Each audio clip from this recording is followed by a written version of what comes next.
নমস্কার। আজকে শনি গ্রহ ট্রানজিট নিয়ে আলোচনা করব। কারণ আমরা বলি ন্যায়ের কারক গ্রহ, কর্মের কারক গ্রহ, সততার কারক গ্রহ শনিদেব। শনিদেব এই মুহূর্তে বসে আছে আপনার মীন রাশিতে। শনিদেব এই মুহূর্তে বসে আছে আপনার মীন রাশিতে। শনিদেব মানে উত্তর ভাদ্রপদ নক্ষত্রে রয়েছে। শনিদেব এই মুহূর্তে উত্তর ভাদ্রপদ নক্ষত্রে রয়েছে। শনিদেব 17ই মে 2026-এর 17ই মে শনিদেব রেবতী নক্ষত্রে প্রবেশ করবে। শনিদেব 17ই মে রেবতী নক্ষত্রে প্রবেশ করবে, থাকবে 9 অক্টোবর পর্যন্ত, অর্থাৎ কম বেশি 146 দিন। এই যে রেবতী নক্ষত্র হচ্ছে মানে নক্ষত্রের 27 নম্বর নক্ষত্র, অর্থাৎ অন্তিম নক্ষত্র। এই রেবতী নক্ষত্র যে বুধের নক্ষত্র, শনি আর বুধের হচ্ছে আপনার বন্ধুর সম্পর্ক। সুতরাং এই যে শনিদেব বুধের নক্ষত্র রেবতী নক্ষত্রে প্রবেশ করবে 17ই মে, থাকবে আপনার 9 অক্টোবর পর্যন্ত, কম বেশি 146 দিন।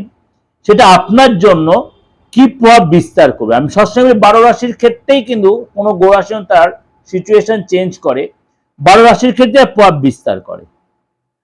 আজকে বললো আপনার রাশির ক্ষেত্রে কি প্রভাব বিস্তার করছে শনিদেবের এই নক্ষত্র চেঞ্জ। ধনু রাশি, ধনু রাশির ক্ষেত্রে কিন্তু আপনার এই পরিবর্তন যথেষ্ট সাপোর্টিং হবে, যথেষ্ট সাপোর্টিং হবে। আপনার দুশ্চিন্তা থেকে অনেকটা মুক্তি দেবে।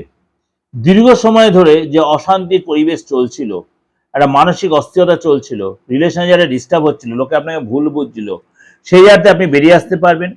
বিদেশি সুযোগ সুবিধা পাবেন, বিদেশে যাওয়ার সুযোগ আসবে, বিদেশি লাভ হবে। এসব আপনার মনে করুন ভিসা পাচ্ছিল না দীর্ঘদিন ধরে, সেই জায়গাটা কিন্তু আপনার তৈরি হবে।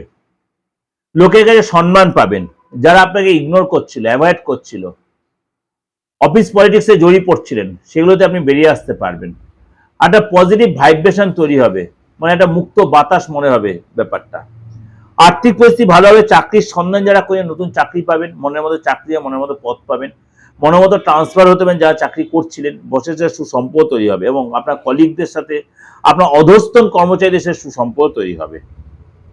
এটা আপনাদের একটা আমি ওভারঅলটা আপনাকে সাজেশনের মতো দিলাম, ওভারঅল সাজেশনের মতো দিলাম। অবশ্যই আপনারা মানবেন কিনা সে আপনাদের ব্যক্তিগত মত। অবশ্যই আপনি মেনে চলতে পারেন, আপনি কিন্তু খুব একটা নেগেটিভ প্রভাব আপনার ক্ষেত্রে পড়বে না। সুতরাং আপনাকে যদি এইভাবে মেনটেন করে চলতে পারেন, আপনি সামনের দিনে অনেক স্মুথলি আপনি এগোতে পারবেন। ভালো থাকবেন, নমস্কার।